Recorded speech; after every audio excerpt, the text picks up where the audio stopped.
Yeah, thanks for that. Chris Waller joins us, day 2 of the championships. You ready? Horses are. Yeah, I'm ready for the day after the championships when you can get back to some normality. But look, it's a great event. It's quickly built. And last Saturday I thought was an example of some of the best Australian racing of the year. Everybody wants to be a part of it, like you do with Cup Week in Melbourne. Rightio, this Saturday, race 1 you're not in. Race 2 you've got Sparky lad, and your mate's back from Hong Kong. Yeah, Joe Moreira. Yeah. So Sparky was a little bit disappointing at Warwick Farm first up. I think he might have just been a bit big.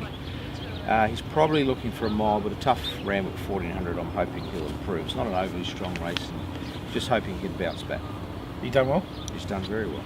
What about in the Percy Sykes? You've got 2 here, but Fiesta, the slipper form looks good form, and beautiful barrier this Saturday. Yeah, good barrier for the first time in a number of runs, so she should get a lovely run. She's come through the race well. I haven't done too much with it at home, but you may have seen we gave her a barrier trial just to stretch the legs under race-like conditions without having to overtrain her at home. So that was good for her. She loved it and trialled very well. What about Madame Rouge? Good win at Warwick Farm. Yeah, it was, and yeah, she's come on nicely this preparation as we saw on that day.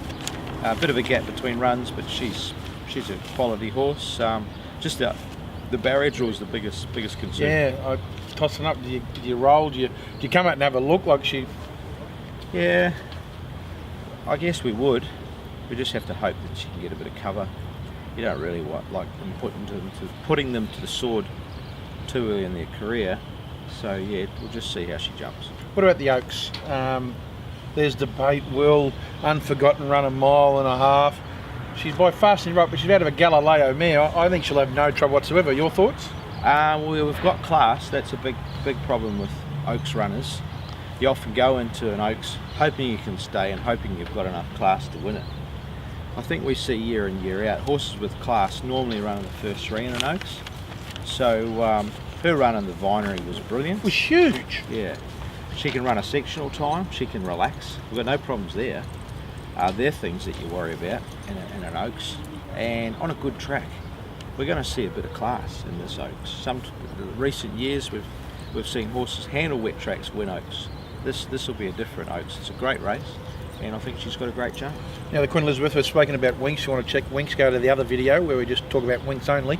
You got coming through in that race, and the run in the Doncaster was super. Yeah, it certainly was. Through no one's fault, he got caught 3 wide, doing it pretty tough. And in that type of race, you need every favour. Full credit to Happy Clapper. He beat us, but gee, he's a good horse, Happy Clapper. Weight reversal makes it awkward for coming through, but he's drawn a soft barrier. He'll be there getting the run of the race. And yeah, who knows, up to 2,000 metres this horse could jump out of the ground.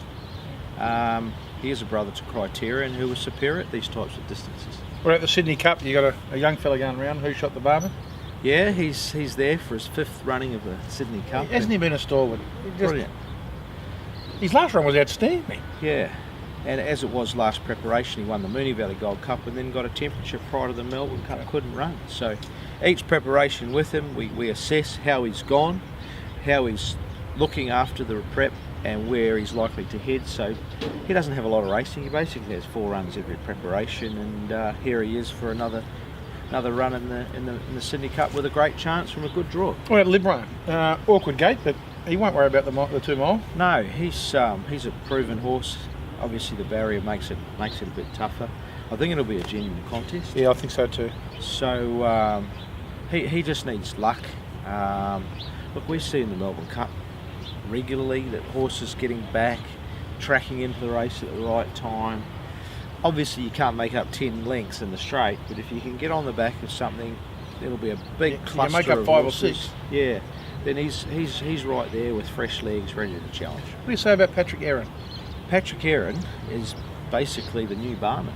He's a horse from the same farm near the bottom of the South Island in New Zealand, and just they breed good, tough horses. And he's won 10 or 11 races, this horse. So he'll stay.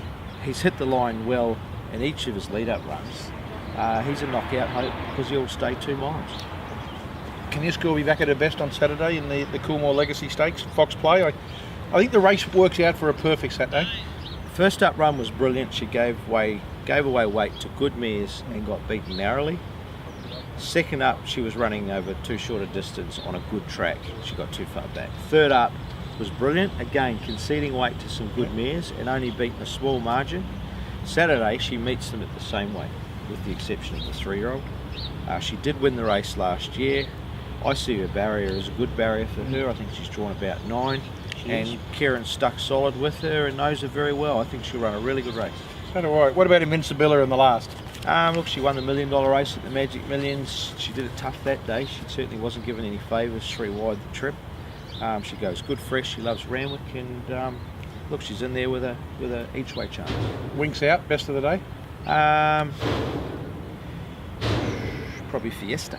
Yeah, I agree with you. How was the sales quickly for the Chris Waller stable? Sales was good. I think it's a changing demographic of sales. I think it scared a few people away. The local Australian trainer, for example, has found it hard to buy there over the last few years because of the international money and the demand for Australia's bloodstock, which is fantastic. So I guess a lot of people are shopping before, whether it be Magic Millions, whether it be the classic sale, which was through the roof. But I saw some good opportunities there, but they weren't able to be grabbed up because a lot of people thought it was going to be too dear. So it was good buying. And again, I think people will reassess for next year, both vendors and buyers. Good luck Saturday. Thank you. That's Chris Waller.